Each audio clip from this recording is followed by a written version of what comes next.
Recruitamentary. Empowering your employment.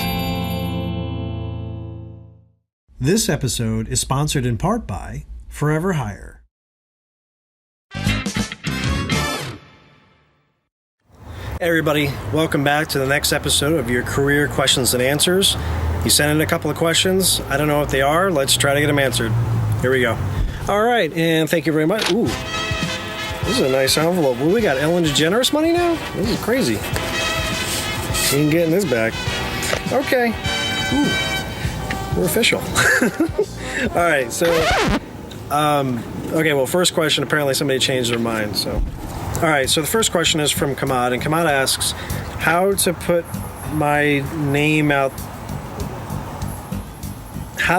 name out there being a photographer.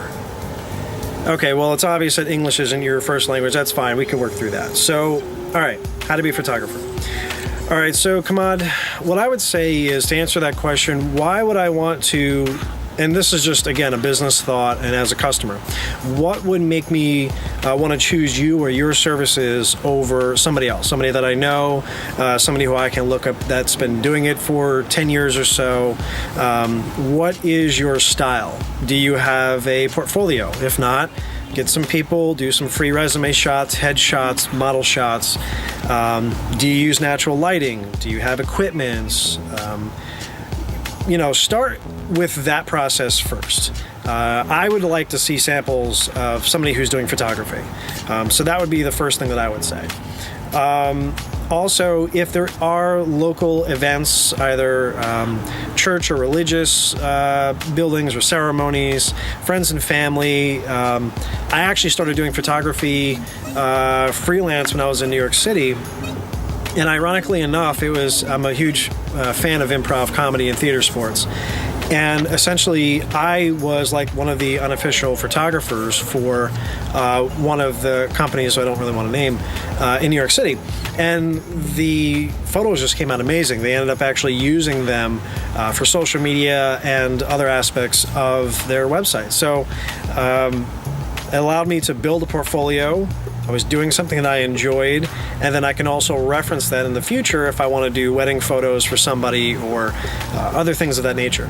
Just keep in mind that it is a very, very, very noisy and very saturated market. Everybody does photography, so you want to build into different value packages or aspects with your services, or partner with somebody else who maybe is a videographer or an editor, and then combine forces and utilize selling your services or products in that nature. So that might be a good idea. Good question. All right, next question is from Gray. Gray asks, I'd like advice on the best way to continue building a customer base for freelance copywriting. How do you find clients? How much should you charge? What are the pros and cons of freelancing as opposed to salaried positions? That's a good question. This is kind of like a multi-tiered business question, so I'll answer what I can. So essentially speaking, when you're building a customer, well, let's go with the how much do you charge? So that's really the golden question, right? Everybody's asking. So that is really essentially distilled from the conversation that you have with your customer from the get-go.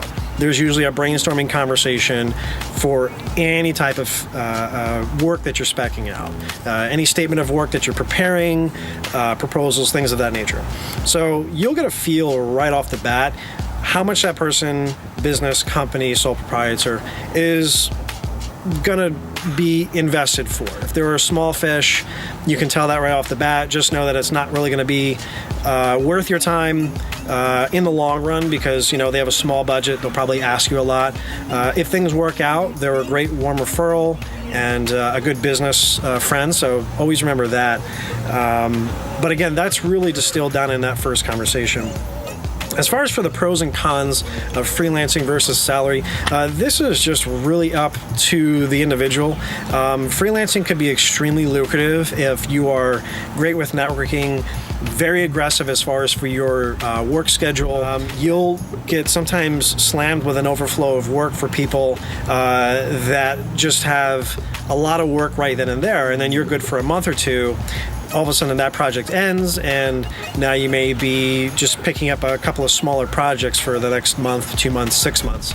So salary is usually reserved more for those employees that are very straightforward about what it is that the company is expecting of them.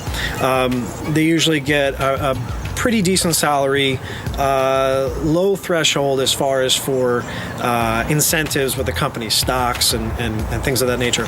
When you have people who are very entrepreneurial, very aggressive, very analytically, results driven, usually they're going to have a low salary and then high comps, bonuses and payouts and things of that nature, again, based on hitting a certain target goal and so on and so forth. As far as for building your customer base, I mean, that's really something that we all strive to do. Network. Most of my work is warm referral. Very little marketing. And I like to be choosy about picking quality clients versus quantity. You can try to make everybody happy. They're going to want to, get it for the cheapest possible price, complain on price, and all of a sudden next week order 3 more things at the same price. So network. If there's any local events and things like that, visit them. They've actually been a huge help to me. It's not always about business. It's just getting to know people getting to know you and what you're about. If I know you, then obviously I want to do business with you. If I don't, why would I do business with you? So, but good question. All right, and the next question is from Jordan. Jordan asks, I'm trying to plot a career path in marketing, but since I'm currently doing a huge hodgepodge of tasks, from pay-per-click advertising to email marketing and social media management, I'm not sure what kind of role to pursue next. What kinds of positions or job titles would you recommend if I'm looking for more growth? I love this question, Jordan, and for using hodgepodge, that's awesome. All right, so essentially speaking, okay. I'm going to be honest with you. Don't worry about the title. Look at what your responsibilities have been so far in the jobs that you've taken. Look at where you would want to be essentially in the next couple of steps. This could be the next 6 to 10 months, and then this could also be long-term, 5 years. And you look at, go on job boards, go on LinkedIn, and take a look at the responsibilities and requirements that they're asking for these positions. Marketing coordinator, marketing analyst, marketing manager, marketing assistant. They all do essentially the same thing. It really just depends on the company that has posted it, because I can tell you right now for a fact, I was hired for a position one time as an IT tech support and slight DevOps. I did a butt ton of marketing, and onboarding and things that really didn't, business negotiation, none of these had to do with marketing or IT, but it benefited the company because the company knew what I brought to the table, because I was very industry flexible like you are. So always remember that that is going to be a strength for you, not a weakness. What I will say is it's going to be difficult for you to find opportunities with traditional means like through recruiters and things of that nature, because a lot of the recruiters' opportunities, they're going to want 5 or 10 years of that specific typecast experience. That just doesn't work for people like us. We are industry flexible, and we have the ability to, just sort of shape and curve and bend in and support it wholeheartedly, more organically. Which a lot of people that can literally are specialized just for that, they're not going to be able to do. So what I would say is, again, take a look at opportunities that you see online. Talk with other people. Again, networking is a big, huge thing. Big thing. Network with other people that potentially you think might be a good idea or a good opportunity to do that type of work. You don't have to take their job. You don't have to ask for a job, but just talk with them and see what their responsibilities are. See if it's something that you want to do. I know I've worked with bigger companies that I regretted pursuing that direction. Yes, there's more money. They make $20, $30, $50 million of revenue fiscal year. But it just didn't, it was lacking the heart of a real company. It was lacking that family aspect, which I very much enjoy working with smaller businesses. It's a very intimate setting. You're involved in certain groups. You're not, when companies get too big, you don't know who. I was in a company one time. They didn't even know I existed because I worked overnight. You get lost. So keep doing what you're doing. I definitely recommend a couple of different resumes. That one that maybe just highlights your skills specifically, like a job's greatest hits almost, and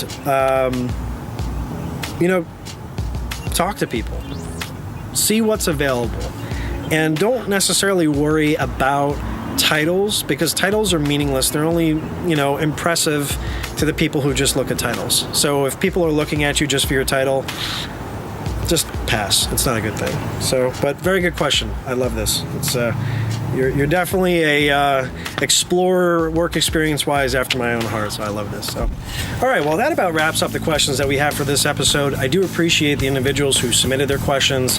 Get them all the time, so I love to share them. If you do have some resources or anything of interest, maybe additional comments that you want to leave for those individuals, comment below. I'm sure they're going to see them. If you have your own questions, feel free to reach out to me directly in the comments, social media, email, whatever works for you at best. Feel free to also explore the website, podcast, guest speakers, career advocates, everybody that I've linked, great people. Until next episode, it's Michael MidKnight signing off. See you later, guys. Thank you. Sick of spinning your wheels trying to find a job? Filled out applications but still aren't getting interviews? Forever Hire is a staffing agency for candidates, not companies. Their certified resume experts and career coaches have access to a network of thousands of companies, recruiters, HR professionals, and hiring managers. They represent you to companies to help you get hired. Less stress, more interviews, career coaching, networking on your behalf. Submit resumes directly to recruiters. Find out more on their website at foreverhire.com. As a bonus, when you sign up with your career needs, enter promo code Recruitamentary during checkout and to receive 10% off of your next purchase directly from their website. Invest in your career. Make Forever Hire part of your success plan.